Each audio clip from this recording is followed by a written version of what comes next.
Quel Job présente Mon Coach Emploi en partenariat avec Manpower. Après sa rencontre avec un consultant en recrutement, Michel, notre troisième candidat et ancien DRH de grandes entreprises, a rendez-vous avec Claire Bolno pour une séance de coaching dans un hôtel parisien. Ils vont travailler ensemble sur le thème « Comment ne pas faire peur aux recruteurs quand on est un candidat senior ». Le fait est que le senior, dans l'entretien de recrutement, fait un petit peu peur aux recruteurs, on l'inquiète. Je vais vous demander de continuer en disant « je ». Ce qui D'accord. m'intéresse, c'est ce que vous vivez. Je me suis rendu compte dans certains entretiens que, malgré un réel souci de respecter la stabilité de l'entretien, on sent très bien, je vois un moment, je ressens très bien que je peux inquiéter parce que la personne se dit mais est-ce qu'il va être assez souple? On va s'arrêter là-dessus et on va travailler à partir de cette phrase « je peux inquiéter ». Alors moi, ce que je vais vous proposer, c'est de vous renvoyer personnellement ce que vous me faites vivre quand je suis en entretien avec vous. Oui, d'accord. Ce que moi je vis avec vous, c'est un des reflets dans les entretiens de ce que les autres peuvent vivre avec vous. Donc, il y a un moment, effectivement, où se pose la question de moi, qui est votre interlocuteur, de quelle est ma place. Parce que très vite, je me sens envahie par votre débit de parole, par le fait que vous parlez beaucoup. Et il y a un moment où je me dis, mais c'est pas vrai, il est plus à mon écoute, et il est dans son trip, et moi je suis à côté, et en plus j'arrive même plus à vous arrêter. Voilà ce que je vis. Donc c'est très possible que vos interlocuteurs vivent des choses semblables, mais je n'en tire rien sur votre capacité de management ou sur votre malléabilité ou autre. D'accord? Donc qu'est-ce que ça vous fait quand je viens de vous dire ça?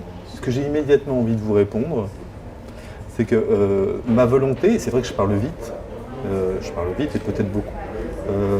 Ça, c'est une vieille habitude qui m'a été donnée de répéter un peu les choses sous différents angles pour être sûr d'être compris, et parfois de manière tout à fait inutile. Je reconnais tout à fait ce défaut-là. En revanche, j'écoute vraiment les gens. Mais en entretien de recrutement, finalement, je ne parle pas beaucoup. En revanche, si on me pose une question, je vais la développer effectivement jusqu'au terme qui me paraît nécessaire. J'en développe peut-être un peu trop là. Je suis peut-être un petit peu ou trop dense ou trop percutant pour me rassurer peut-être un petit peu moins, mais c'est tout à fait possible. Là, c'est pour ça que l'effet miroir que vous m'avez donné m'aide beaucoup, parce que je suis peut-être effectivement dans la persuasion plutôt que d'être dans l'information. Voilà. Oui. Et comment vous pourriez plus être dans la collaboration? Moi, j'aimerais bien pouvoir avoir ma place en tant que patron qui fait l'entretien, parce que vous répondez effectivement et vous voulez tellement convaincre qu'à un moment, vous n'écoutez plus personne et vous êtes en train de vous convaincre vous-même. C'est un défaut que j'ai dans le recrutement, dans mon travail, que j'ai toujours eu, si vous voulez. C'est un défaut de nature, mais je peux le corriger, hein, c'est pas une excuse du tout. C'est-à-dire que, effectivement, quand j'explique quelque chose et ou je réponds à une question, si je n'ai pas de signe d'approbation en face, je continue. Alors ça, c'est très facile à régler. Ce que vous pouvez faire, c'est au bout de juste d'une minute d'explication, vous pouvez dire « est-ce que vous avez compris ?» et si la personne vous dit « oui », on peut passer à autre chose. C'est-à-dire, si vous avez besoin de l'approbation, posez la question « est-ce que c'est OK pour vous? Est-ce que vous avez compris ?» La personne vous répond « oui » et on peut passer à autre chose. Donc on, c'est-à-dire vous et moi.